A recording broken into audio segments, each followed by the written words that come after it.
Assalamualaikum warahmatullahi wabarakatuh. Selamat malam semuanya. Senang kembali ke keluarga besar yang tidak akan pernah saya tinggalkan, yaitu dunia arsitektur.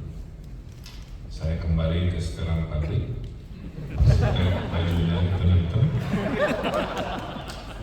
Biasanya pakai rompi, jadi gubernur, safari, batik, baru. Ternyata paling gampang di baju arsitek. Saya sangat sibuk ya. Ini telat sejam di bandara, kemudian lari ke sini karena berharap mendarat dari Sucipto, tapi kan dapatnya di sana butuh waktu. Langsung pulang lagi ke Jawa Barat, ke Pangandaran, karena takdir hidup saya irisannya banyak. Jadi besok harus kampanye politik. Dan anda saya akan pedulilah dengan politik, apapun pilihannya, karena politik itu menentukan harga beras kita, ya, menentukan kebijakan konsumsi kita, menentukan gratis tidaknya pendidikan, kesehatan, toleransi segala. Jadi jangan tidak berpartisipasi. Nah, sebagai Mas Budi, terima kasih sudah mengundang.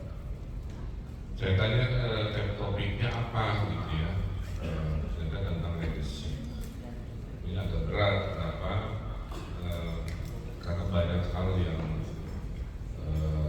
saya terjemahkan dari kalimat legacy. Sebelumnya kan tadi kita menyimak tentang Mas Eko Prabowo ya, dengan pencapaiannya yang luar biasa.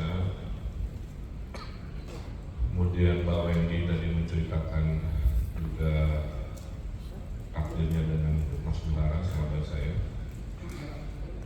Dan sekarang saya juga ingin menceritakan apa-apa yang menjadi hikmat hidup.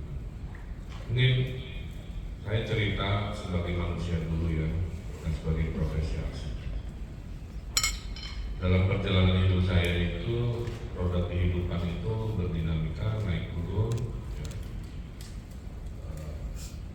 Yang kalau baca di medsos itu hanya sepenggal yang ingin disampaikan ke dunia kan. Jadi mayoritas yang baik-baik aja, yang keren-keren aja. Yang tidak tersampaikannya ya itulah realitas kita sehari-hari. Satu hal yang saya yakini dan menjadi energi saya sekarang ini, takdir Tuhan tidak selalu sama dengan skenario manusia. Jadi harus punya cadangan kecewa terhadap takdir yang tidak sama dengan skenario kita. Kita tidak bisa ngatur takdir, bukan wilayah manusia. Tapi kita bisa mengatur cara kita merespon takdir. Kamu mau marah selamanya, kamu mau berbahan, kamu mau move on. Saya memilih usaha dulu, takdirnya beda, ada momen untuk menyesuaikan. Setelah itu saya beradaptasi terhadap takdir kami. Kira-kira gitu.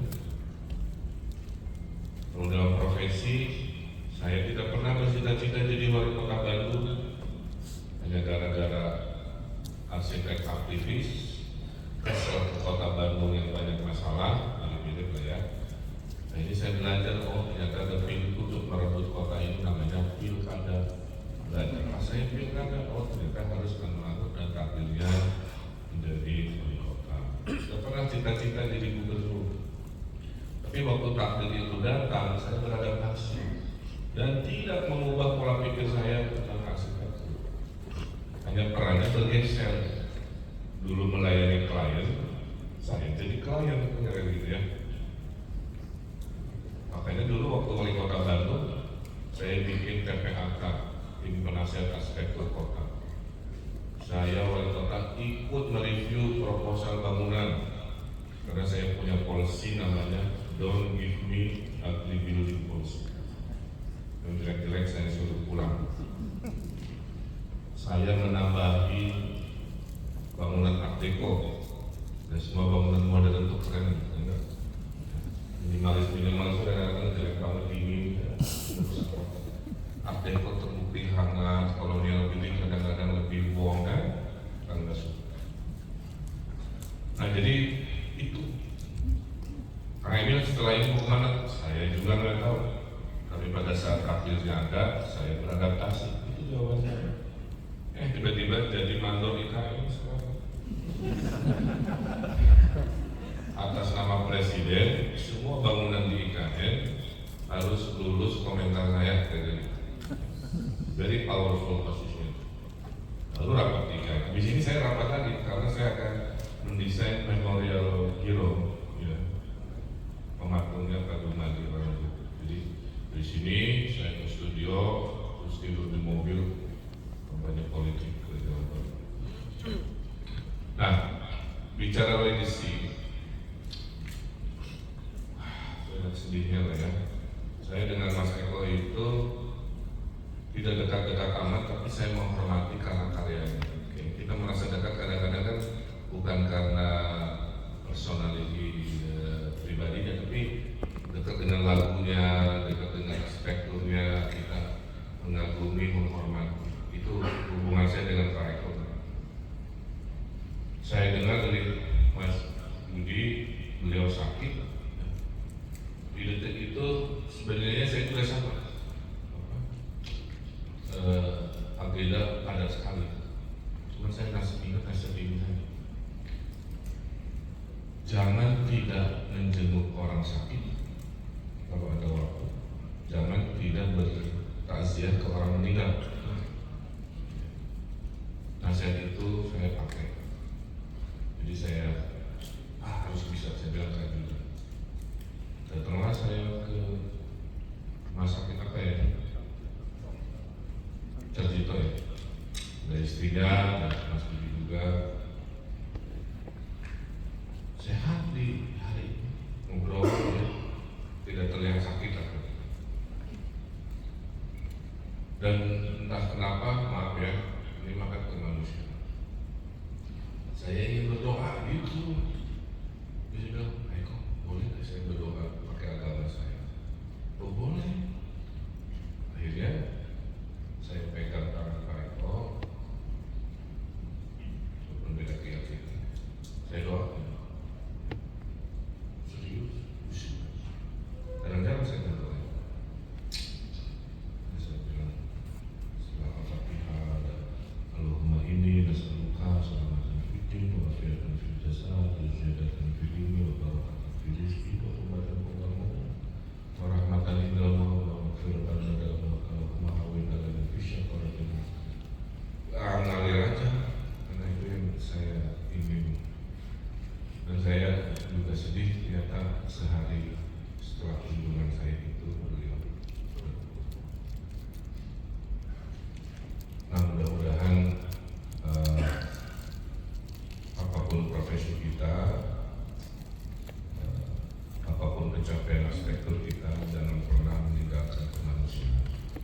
Pada akhirnya hanya itu. Ke Mas Juhara, karena profesi saya sebagai pengambil keputusan, saya punya power memilih arsitek kayak. Maka satu dari sekian banyak, nah saya punya tahu lah ya, katalog arsitek-arsitek yang berkarya, saya minta Mas Juhara almarhum mendesainkan Creative Center.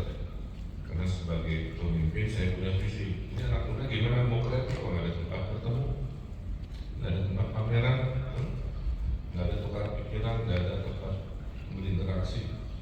Nah akhirnya yang Cirebon saya berikan kepada Mas Juhara, alhamdulillah selesai. Pas Mas Juhara pulang, saya bikin SK. Nama gedungnya adalah Creative Center Ahmad Juhara. Itu legacy yang saya wariskan abadi orang ke Cirebon. Jarang-jarang kan nama arsitek ya, biasanya nama pahlawan. Enggak, saya bilang gedung ini atas nama saya yang memutuskan, saya kasih nama Creative Center Ahmad Juhara.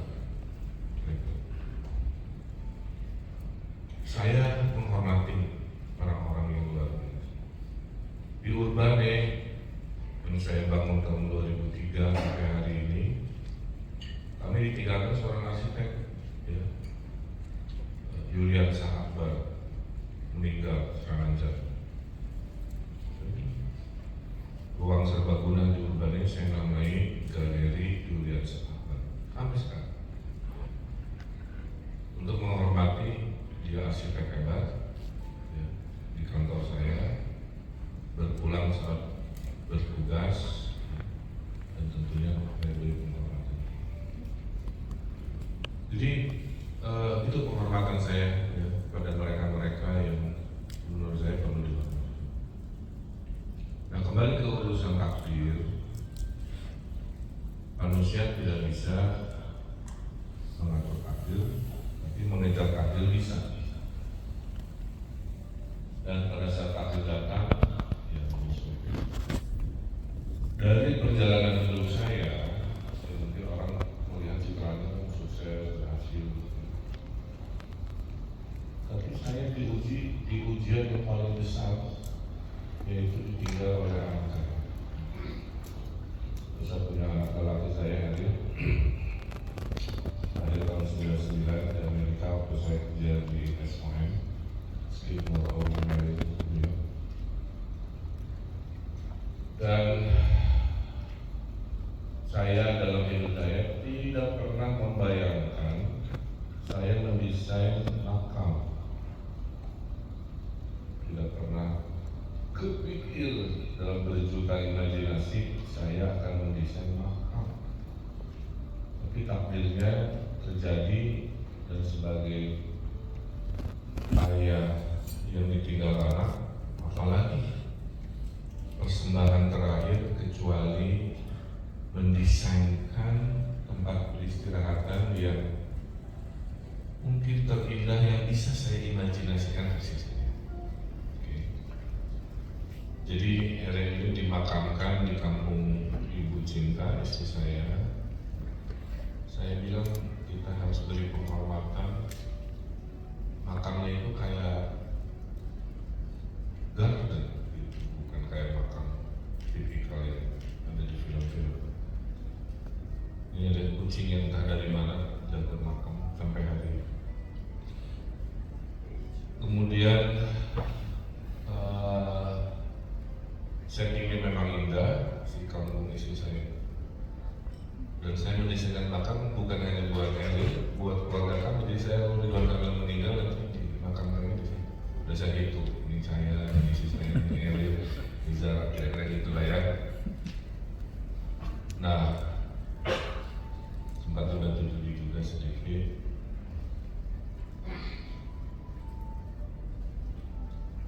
Siapa ingin menjadi bunga indah di surga, diiringi berjuta doa, maka taburlah berjuta benih kebaikan selama hidup. Kamu tahu nggak? Si juru makam menghitung orang yang berziarah mendoakan tahun 2022 120.000 orang. Tahun 2023 120.000 orang, tahun 2022 100.000. Sampai hari ini tiap weekend puluhan bis dari Sumatera. Aku juga nggak ngerti ya sebagai manusia. Tapi apa poinnya?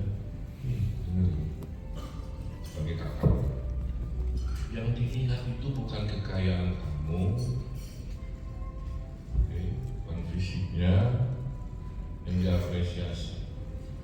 Yang diingat kalau kamu udah nggak ada itu kebaikan kamu kepada manusia itu. Jadi arsitek, jangan lupa terhadap sisi kemanusiaan itu. Itu pelajaran dari anak saya.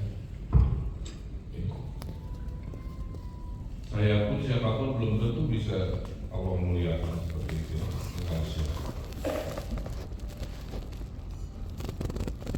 Kita tadi kan ada yang animasi, memang indah. Nah, jadi itu satu legacy ya. Pada saat ditinggalkan, ya saya ingin memberikan yang terbaik. Nah, kebetulan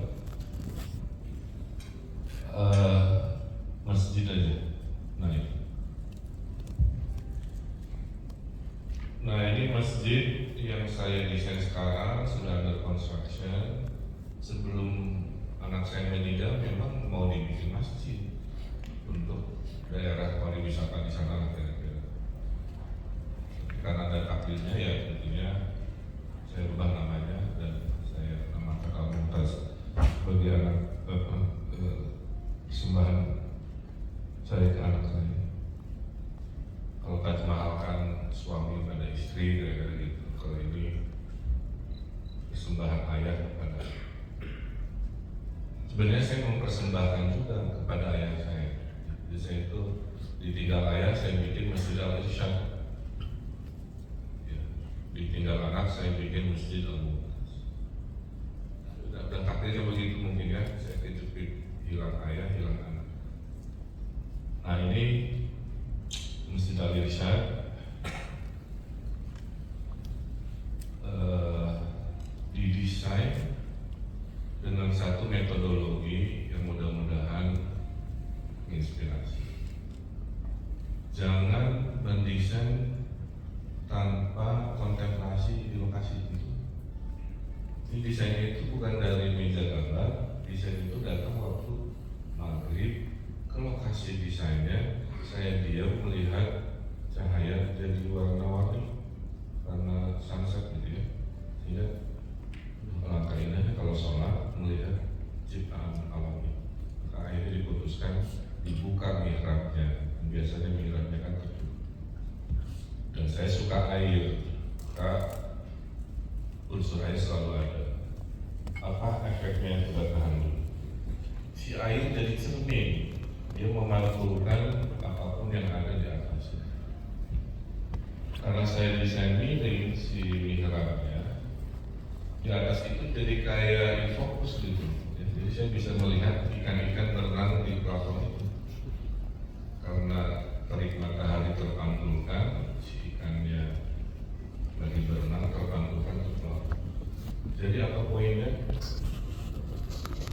Saya ini paham bahwa arsitektur pun bisa berpuisi, bukan dengan kata-kata, tapi mengambil irisan cahaya, mengambil secuil angin, mengatur geometri, dan akhirnya membentuk sebuah dampak kepada emosi yang melewati menjadi lebih tenang, lebih kontemplatif. Kayak gitu. Jadi di sini subuh view-nya beda, zuhur view-nya beda, asar suasananya beda, maghrib beda, kita pernah sama. Beda kalau masjidnya memang full indoor kan, ya dari subuh ke isya. Di sini saya bereksperimen dengan melompat profesi. Saya bertanya ke ahli grafis, bisa nggak bikinkan syahadat tapi tegak lurus supaya saya bisa bikinkan jadi elemen material.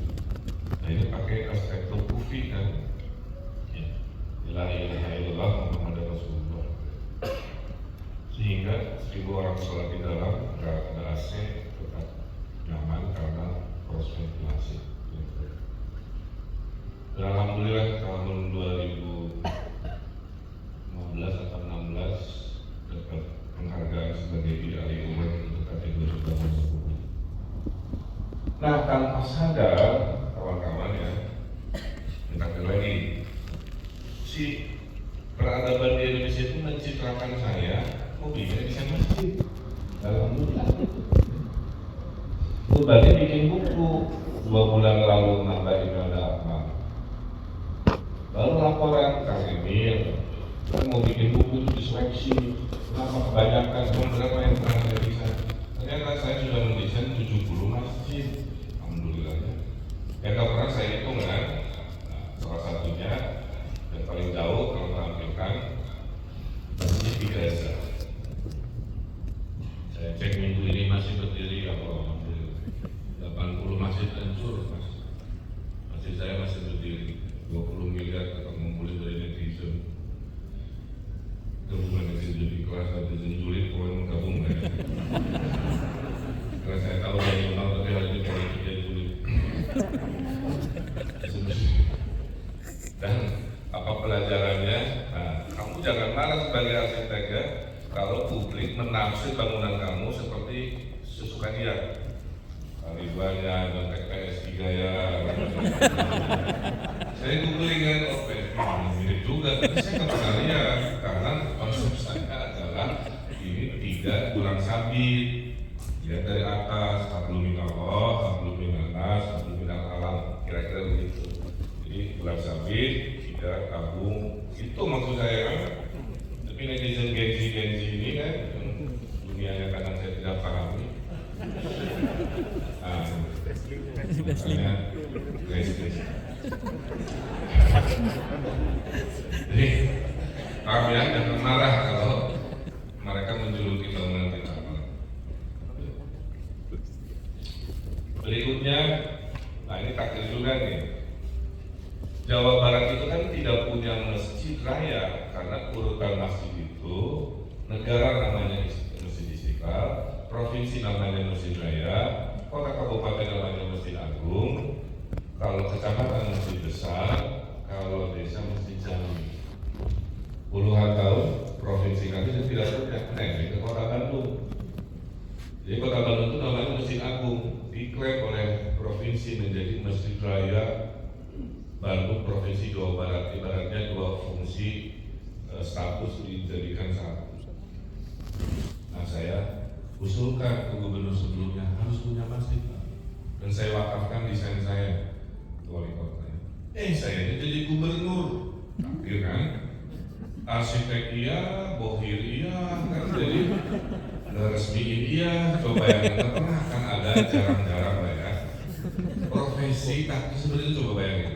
Kamu yang desain, kamu yang bayar, kamu yang bikin, kamu yang mengamoli, kamu yang bikin kita. Insya Allah, takdir apa, alhamdulillah pokoknya. Sehingga 5 tahun loh bangunnya, ya. Sehingga di akhir kemarin, alhamdulillah selesai. Rumusnya apa? Saya nggak suka kubah, tapi pernah berdebat dengan orang-orang bahwa masjid di kubah. Saya bilang masjid itu nggak ada panduan geometria dalam Quran hadis. Kubah itu kesepakatan budaya. Senang kubah silahkan, nggak senang ya jangan marah.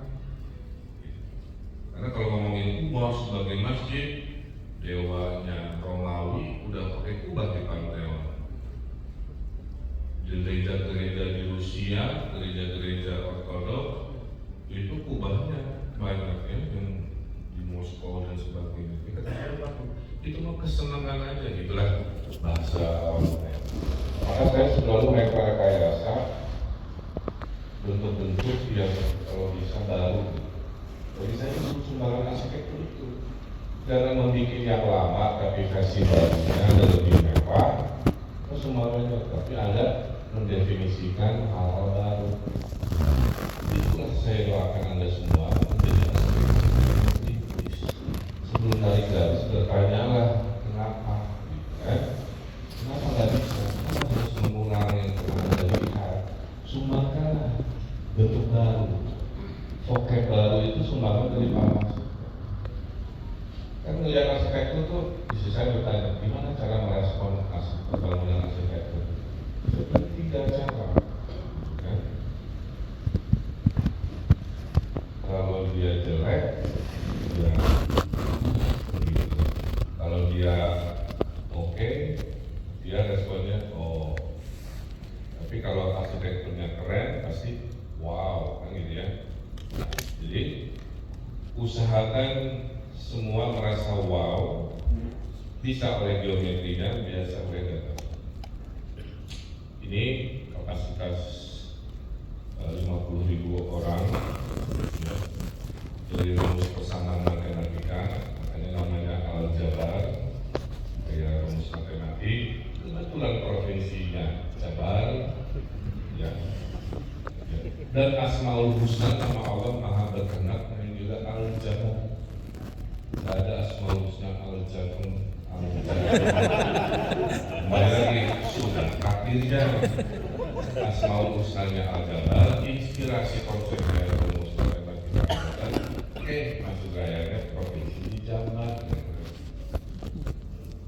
Dan sekarang per hari 40.000 orang datang yang begitu.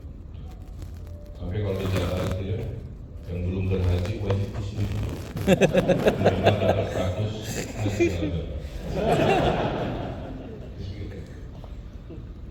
dan saya udah bilang dalam pidato saya bilang, saya bersaksi tidak ada proyek terumit, terbesar, terdramatis kecuali Al-Jabar ini. Setelah Al-Jabar ini saya menduga saya tidak akan pernah mendapatkan takdir seperti ini lagi. Jadi Allah sudah memberikan saya puncak bagi saya, puncak karya saya itu dari ceritanya, dari takdir dan nah, jadi poinnya adalah kamu tidak bisa selalu mengetahui takdir kamu. Saya wali kota gubernur bilang, tidak tahu. Tapi saat takdir itu datang, ditinggal anak, ditinggal kolega, gitu kan, dikasih judul takdir baru, dia beradaptasi. Selalu jadi yang terbaik, hidup yang bermanfaat. Buat apa pintar buat sendiri-sendiri? Itu buat orang lain. Dia dilakukan kalau mau. Itu yang dilakukan Mas Eko. Kalau kamu keren sendiri, ya boleh aja. Tapi manusia terbaik itu adalah manusia yang bermanfaat untuk masyarakat. Itu pegangan saya, itu ajaran anak saya. Apalagi jadi arsitek, Anda memperbaiki peradaban. Cuma peradaban itu terlalu luas, Anda pilih spesialisasinya. Kalau membangun, memilih segmentasi market arsitektur warga miskin. Karena yang warga kaya sudah ada yang urus, gitu. Urbanis saya dirikan supaya arsitek-arsitek peduli tentang kota, tidak hanya pure bangunan saja. Maka saya bikin urbanis itu visinya urban evolution, memperbaiki kota, memperbaiki peradaban. Satu bangunan keren oke, tapi kalau dia bertetangga menjadi 5 bangunan, gimana hubungan in between space? Nah, saya di Jakarta adalah contoh, mana-mana harus naik mobil. Kalau di Hong Kong antar gedung Mas, ini nerabas ada jembatan ke gedung sebelah sampai ke gedung nomor 100. Jadi kalau orang Hong Kong bisa jalan kaki di bawah, bisa dia on time menerobos oleh sebuah regulasi, kira-kira gitu. Makanya saya mendoakan suatu hari setelah Anda mendesain takdirnya bangunan maupun skala besar, jangan melupakan livability kemanusiaan. Nah sekarang saya takdirnya menjadi kurator IKN. Saya diminta saat gubernur, waktu saya menolak ke Pak Jokowi karena saya masih jadi gubernur. Sekarang kan sudah enggak, tugas saya hanya satu, mengomentari jika IKN ini diimplementasikan oleh para arsitek tidak nyambung. Visi pertama harus jadi forest city, lebih banyak hijaunya dibanding bangunannya. Kalau bangunan bisa menghilang di IKN keren, artinya di balik pohon kok ada kehidupan, itu yang bicara. Bukan memindahkan bangunan Jakarta, bangunan Singapura ke IKN gitu. Maka hijaunya itu hijau kawasan, hijau lingkungan, hijau bangunan. Maka saya paksa, karena ada investor dari Surabaya bikin mall di IKN, persiskan di Surabaya, bisa. Harus ada rooftopnya, gitu kan, harus ada courtyard di dalam interiornya, harus ada balkon-balkon untuk naruh hijau dan lain sebagainya. Dan hijau yang sebenarnya, itu hemat energi, gitu kan, dapat sertifikat untuk apa namanya, sudah tampilkan ada. Jadi tiap hari saya korek-korek juga, ya, untuk mengingatkan para yang proyek di IKN untuk memahami. Dan saya bilang kata Jokowi, Pak, IKN gagal kalau nggak ada yang celaka. Itu aja. Gimana tuh? Makanya Pak, arsitek jangan sibuk urusan bangunan aja ya, geometrinya keren. Dikalikan 100 bangunan, nggak ngobrol, nggak ada nyambung, lantai dasarnya bukan retail, lantai dasarnya hanya office, private, nggak ada kehidupan. Kenapa Malioboro keren? Ya, karena lantai dasarnya semua pabrik. Coba Malioboro lantai dasarnya semua lobby bank gitu kan, atau tempat-tempat yang nggak ada interaksi, itu pasti mati. Itu sering dilupakan arsitek. Itu itu ya prediksi saya di Bali itu mengingatkan masuk malam ini jangan lupa kalau Anda mendesain di konteks kota, livability itu harus dilihat. Maka saya suka kesel dengan pengen desain mall di Jakarta. Dia kasih drop off-nya tuh luas gitu, depan gedung tuh habis oleh parkir gitu. Padahal di Singapura kan enggak. Drop off itu hilang aja ke dalam, drop off-nya di dalam. Sehingga GSB itu dia full untuk interaksi manusia, kalikan bertetangga, terjadilah kehidupan jalannya. Nah, jadi ada sketsa IKN. Jadi itulah karir saya sekarang ya. Saya sekarang menjadi kurator IKN. Tiap minggu saya memeriksa semua proyek yang masuk. Ya. Tanggal 18 ini juga saya ke sana, groundbreaking macam-macam. Ini contoh ya. Ini kantor Polres. Waktu ke sana, kantor polisinya itu kayak kantor polisi yang kamu lihat itu. Pak Jokowi mana? Ridwan. Kita kan mau mendesain futuristik gitu kira-kira. Masa kantor polisinya mirip-mirip dengan yang pernah saya lihat? Itu Jokowi juga ada ilmunya. Sudah Pak, saya sih nggak ikutan ininya, saya kasih panduan aja. Ini lahirnya kira-kira gini. Apa itu futuristik Kang Emil? Pokoknya sudutnya jangan 90 derajat Pak. Itu aja. Mau denahnya, mau tampaknya, pokoknya sudut jangan patah gitu. Gila ya kalau di token. Bisa jago token dulu. Gak usah pakai atap-atap tinggi ya, karena di sana microclimate panas. Mendingan atapnya datar aja. Dan saya nggak suka sektor atap ya, tapi lebih pada green ininya, microclimate. Jadi saya bilang ada taman di atas, ada taman di balkon juga, dan lain sebagainya. Ada lagi sketsa orekan-orekan lain. Saya ngurangin ke jenderal-jenderal futuristik, formal, green. Jadi kalau suatu hari kamu lihat di IKN bangunannya banyak hijau, ada lengkung-lengkung, itu the power of mindset. Saya bukan desainer ya, tapi saya komentarin apa yang seharusnya ada di IKN. Nah ini sketsa saya, Pak Presiden minta saya langsung mendesain. Jadi di IKN itu nggak ada taman makam pahlawan, tapi ada renungan suci ke 17 Agustus kan. Maka kami putuskan ada taman pahlawan yang sifatnya ruang arsitektur, tapi Soekarno-Hattanya diberi tempat sebagai patung. Kan dari sini saya harus ke studio Pak Numadi. Idenya itu patungnya nggak kelihatan, patungnya tersembunyi di dalam telur. Jadi filosofinya telur yang pecah. Sebelum pecah kita dijajakan, kita tahu kapan kita break free terus merdeka.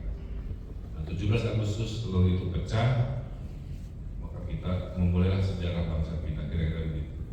Maka setengah telurnya ini Soekarno sedang duduk, dilindungi oleh Garuda. Saya bilang ke Pak Matung, Pak lindungi bapak bangsa kita oleh sebuah gestur.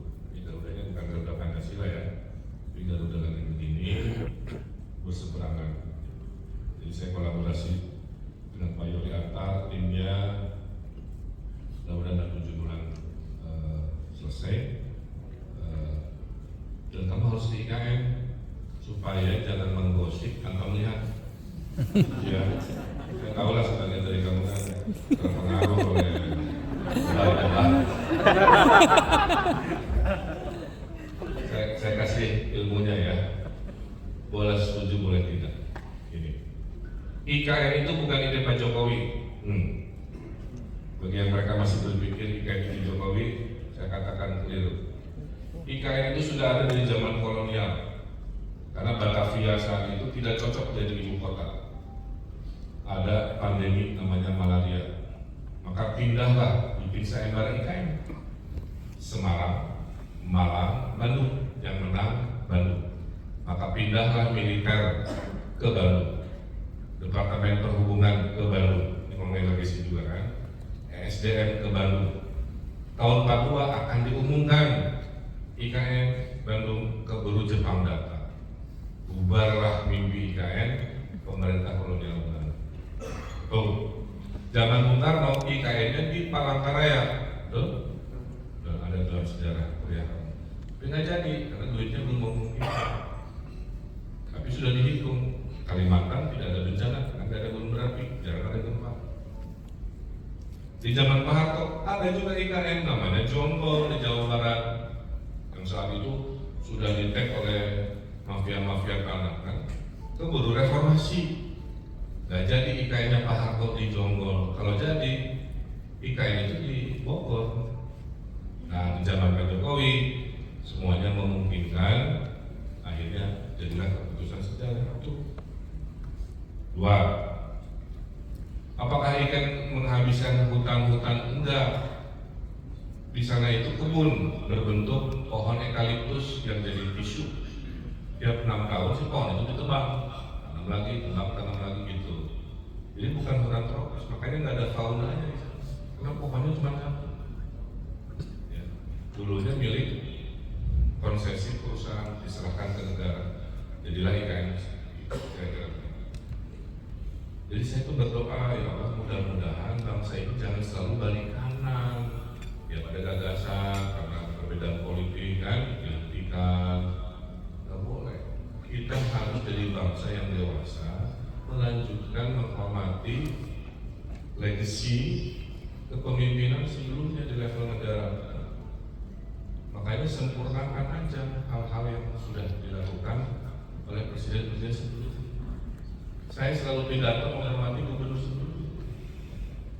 Pemimpin pertama membangun dari 0 sampai kilometer 100, pemimpin berikutnya dari kilometer 100 ke kilometer 300, pemimpin berikutnya dari kilometer 300 ke kilometer sekian aja begitu. Dan nggak ada pemimpin yang sempurna. Kalau kamu fokus ke jelekannya pasti nemu. Karena tugasnya kita harus, momen itu harus adil. Nah saya kira-kira itu ya, dengan keterbatasan waktu saya simpulkan, beradaptasilah dengan takdir yang kadang-kadang tidak linear, tidak sesuai dengan skenario kita. Jadi pada saat takdir itu datang, beradaptasilah, tetaplah menjadi yang terbaik ya. Gunakan energi hidup untuk kebaikan. Setelah itu kelebihan arsitek satu, kita yang nggak ada, Hagia Sophia masih ada. Kita yang nggak ada, ya piramida masih ada. Jadi Pak Eko yang nggak ada, suatu hari Ridwan Kamil nggak ada, tapi karyanya masih ada. Masjid Al-Jabar masih selalu tegak berdiri, dan itulah sumbangan kita bagi perjalanan peradaban. Semua dari kita akan ditinggalkan. Ini semua orang sedang berduka. Kamu pasti pernah ditinggalkan oleh kakeknya, neneknya, ibunya, ayahnya, tetangganya, temannya. Kalau saya anaknya kan begitu. Tidak ada manusia yang tidak ditinggalkan. Karena itu sudah sunatullah, itu sudah ketetapan